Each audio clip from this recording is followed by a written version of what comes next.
Halo, selamat datang di channel Kelas 04. Saya Muhammad Reza Gustiawansyah akan menjelaskan mengenai komunikasi intrapribadi. Oke, sebelum masuk ke pembahasannya, ada beberapa poin yang akan dibahas pada pembahasan kali ini. Oke, jadi di sini ada 3 poin pembahasan yang akan saya bahas pada pertemuan ini, yaitu yang pertama pengenalan, yang kedua fungsi, dan ketiga pendapat saya mengenai komunikasi intrapersonal. Oke, yang pertama mulai dari pengenalan, ada penjelasan, dan juga contohnya. Oke, yang pertama ada pengenalan mengenai komunikasi intrapribadi.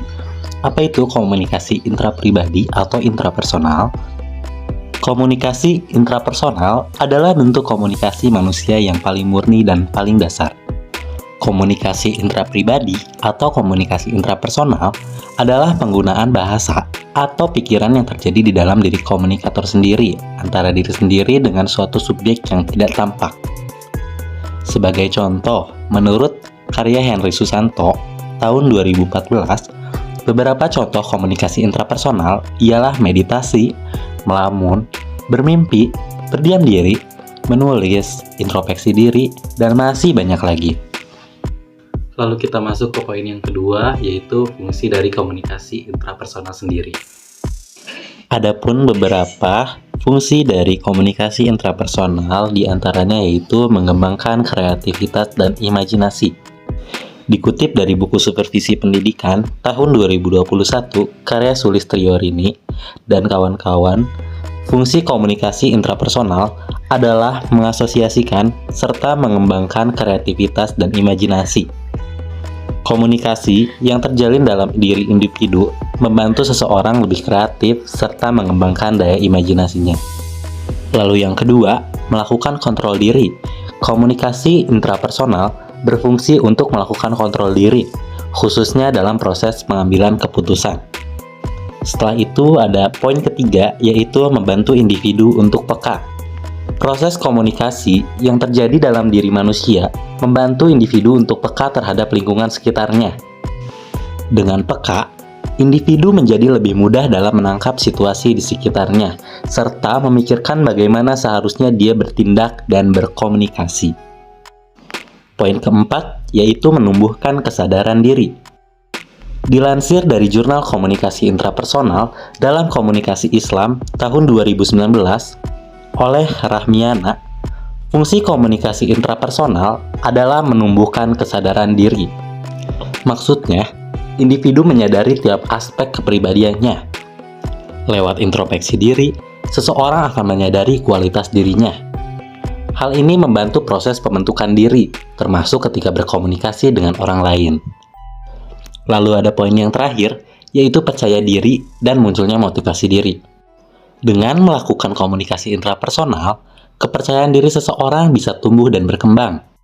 Begitu pula motivasi diri yang membantu manusia berusaha untuk mencapai tujuan dan sasarannya, termasuk ketika berkomunikasi. Fungsi komunikasi intrapersonal ini sangat membantu manusia untuk lebih percaya diri dalam meraih tujuan dan sasarannya lewat komunikasi. Nah, itu dia 5 contoh dari fungsi komunikasi intrapersonal atau intrapribadi. Selanjutnya akan ada pendapat mengenai komunikasi intrapersonal menurut saya.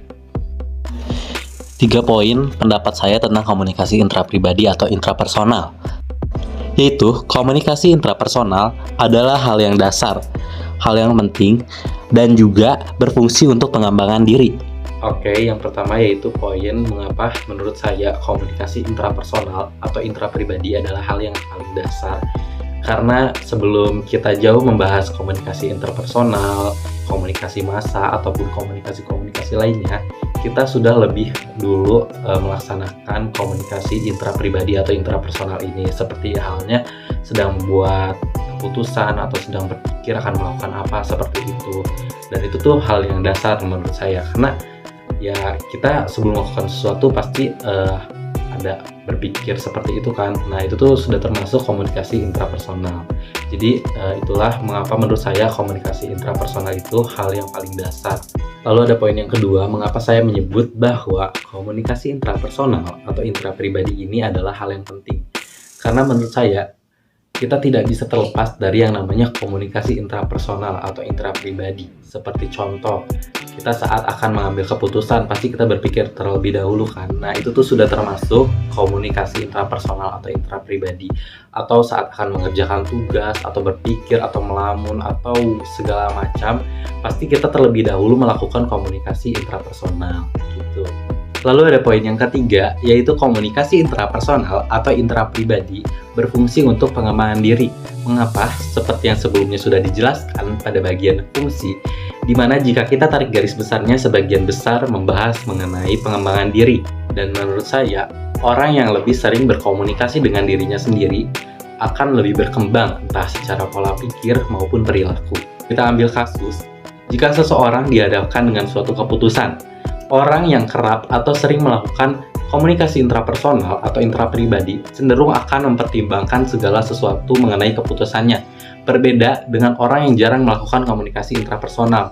Mereka cenderung akan lebih ceroboh atau teledor dalam mengambil keputusan atau melakukan sesuatu. Begitu. Oke, saya rasa itu saja yang dapat saya sampaikan mengenai komunikasi intrapersonal atau intrapribadi. Semoga penjelasan ini dapat bermanfaat ya.